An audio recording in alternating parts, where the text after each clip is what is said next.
Em nosso estudo de hoje, está na primeira epístola de Pedro, capítulo 3, versículo 13. E qual é aquele que vos fala mal, se fordes zelosos do bem? Emmanuel comenta na lição 173 do livro Caminho, Verdade e Vida, zelo do bem. Temer os que praticam o mal é demonstrar que o bem ainda não se nos radicou na alma convenientemente. A interrogação de Pedro reveste-se de enorme sentido. Se existe sólido propósito do bem nos teus caminhos, se és cuidadoso em sua prática, quem mobilizará tamanho poder para anular as edificações de Deus? O problema reside, entretanto, na necessidade de entendimento. Somos ainda incapazes de examinar todos os aspectos de uma questão, todos os contornos de uma paisagem. O que hoje nos parece a felicidade real pode ser amanhã cruel desengano. Nossos desejos humanos modificam-se aos jorros purificadores da fonte evolutiva. Urge, pois, afeiçoarmos a lei divina, refletir-lhes os princípios sagrados e submeter-nos aos desígnios, superiores desígnios, trabalhando incessantemente para o bem onde estivermos. Os melindres pessoais, as falsas necessidades, os preconceitos cristalizados operam muita vez a cegueira do espírito. Procedem daí imensos desastres para todos os que guardam a intenção de fazer o bem, de bem fazer, dando ouvidos, porém, ao personalismo inferior. Quem cultiva a obediência ao Pai no coração sabe encontrar as oportunidades de construir com o seu amor. Os que alcançam, portanto, a compreensão legítima não podem temer o mal. Nunca se perdem na secura da exigência nem nos desvios do sentimentalismo. Para essas almas que se encontraram no íntimo de si mesmo, que encontraram no íntimo de si mesmos, si próprios, o prazer de servir sem indagar, os insucessos, as provas, as enfermidades, os obstáculos, são simplesmente novas decisões das forças divinas, relativamente à tarefa que lhes dizem respeito, destinados a conduzi-los para a vida maior. Mais uma vez, Emmanuel falando dos desafios que a gente tem pela frente, e ele vem trazendo uma informação no início, né? Se você realmente estiver fazendo bem, quem será aquele que vos fará o mal? É interessante a colocação do Emmanuel, porque ela é motivo para muitos debates e muitas discussões. Porque no Evangelho segundo o Espiritismo, você vai estudar o capítulo 20, que é Trabalhadores da Última Hora, e tem um momento que ele fala ali, somente lobos caem em armadilha para lobos e o bom pastor saberá defender suas ovelhas. Vem falando para a gente sobre os perigos que a gente se expõe, todos nós, quando a gente começa a fazer um trabalho voltado para o estudo, para a divulgação e para a prática, principalmente, do Evangelho. A gente fica, mas por que acontece isso, gente? Porque, na verdade, essa região que a gente se encontra é uma região ainda habitada, frequentada por aqueles que ainda não conseguiram sublimar a si mesmo. Então, a gente até trabalhou esse conceito em outros estudos, né?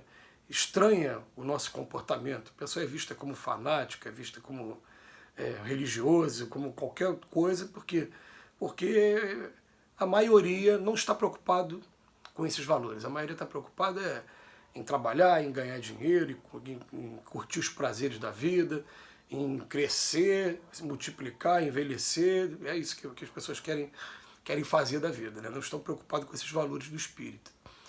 E aí o que acontece? Quando ele fala para a gente, olha, tenha perseverança, continue o seu trabalho, porque somente lobos caem em armadilha para lobos, e a partir do momento que você resolveu vir para cá para o lado, você será protegido. Ele está falando para a gente também o seguinte, essa proteção depende de cada um de nós. Tem que ter o vigiar e orar o tempo todo. Me lembro agora de uma lição, né, que está num dos livros do Humberto de Campos, se chama Festa. Humberto de Campos escreveu através de Chico, irmão X escreveu através de Chico. Contos desta e de outra vida, acho que é esse o nome do livro. Vem falando de uma pessoa que se programou antes da encarnação para ser um trabalhador, principalmente na oratória, para divulgar o Evangelho, divulgar a doutrina. E ele veio com uma disciplina realmente, uma disciplina ímpar. Ele veio trabalhador de verdade, e foram testadas, foram várias tentativas de afastar esse trabalhador da missão dele. Então tem um momento que tem uma reunião dos espíritos. Os espíritos falando, o que vocês já tentaram? Já tentaram o dinheiro? Já, mas ele não deu muita atenção para o dinheiro, não. Já tentaram os desafios da família? Também. Já aí ele continuou trabalhando assim mesmo e ainda por cima ajudando os parentes que não compreendiam. Já tentou a calúnia e no final das contas ele acabou saindo até melhor do que antes, com todas as calúnias, que ele não dava atenção aos comentários aí que faziam sobre ele. Aí de repente alguém virou para ele e falou, você já tentou festa? Aí, festa? Como assim festa? Ih, não tentaram? Não, então vamos tentar. Aí pegaram aquele trabalhador mesmo, olha como é que é sutil o negócio. Ele começou a ser convidado só para cerimônias, aniversário de casa espírita, encontros, seminários. E quando terminavam esses encontros, seminários, essas datas que eram festivas, sempre se tinha um coquetel. Então ele começou sempre a ser convidado para isso, participar dos coquetéis, um melhor do que o outro, com pratos exuberantes, com tudo ali. E, sem ele perceber, ele começou a se entregar à gula, daqui a pouco começou a ganhar peso, e diz a lição que chegou a um ponto que ele estava tão acima do peso dele que ele não estava mais aguentando uma sustentação oral durante muito tempo. Estava faltando ar para ele. Então, quer dizer, quando você vê um texto como esse, ele fala para a gente, ó, eles estão tentando de todas as maneiras, né?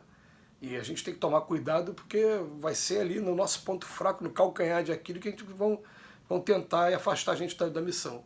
Mas, ao mesmo tempo, ele vem dizendo para a gente o seguinte, olha, os espíritos lá na nossa casa não cansam de falar isso para a gente. Fala, gente, a partir do momento que vocês estão trabalhando com a gente aqui, e seja trabalho em qualquer coisa, entregar cesta básica, ou então trabalho até mediúnico, qualquer trabalho de divulgação doutrinária, qualquer trabalho, está sendo com uma parceria nossa daqui do outro lado da vida com vocês aí encarnados. Então o que acontece? Igual acontece com os meus amigos aqui da Terra, nós também passamos a ter a amizade deles e a preocupação deles. Então eles começam a cuidar da gente sem a gente perceber.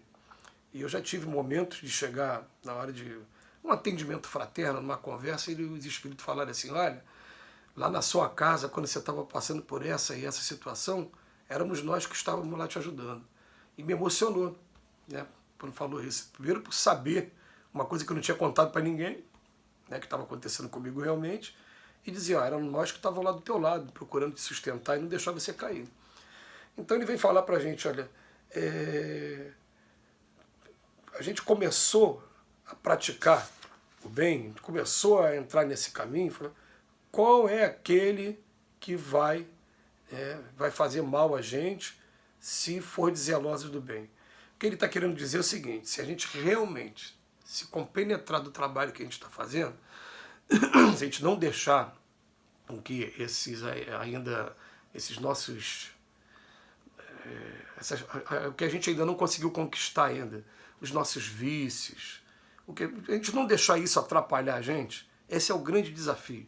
A maior luta nunca foi contra o elemento externo, sempre foi contra o elemento interno. O que pode atrapalhar a gente, afastar a gente, é sempre o interno. E ele vem falar aqui pra gente, fala, ó, se existe sólido propósito de bem nos teus caminhos, se és cuidadoso em sua prática, quem vai mobilizar tamanho poder para anular as edificações de Deus? As tentativas são grandes. Tentaram fazer isso com o Evangelho de Jesus. Tentaram fazer com Cristo. E depois tentaram fazer com os apóstolos do movimento cristão primitivo. E o que aconteceu? O Evangelho está aí até hoje. Porque o que é de Deus de verdade vai sobreviver a tudo. Tudo vai passar menos isso. A gente vai olhar para trás lá e vai...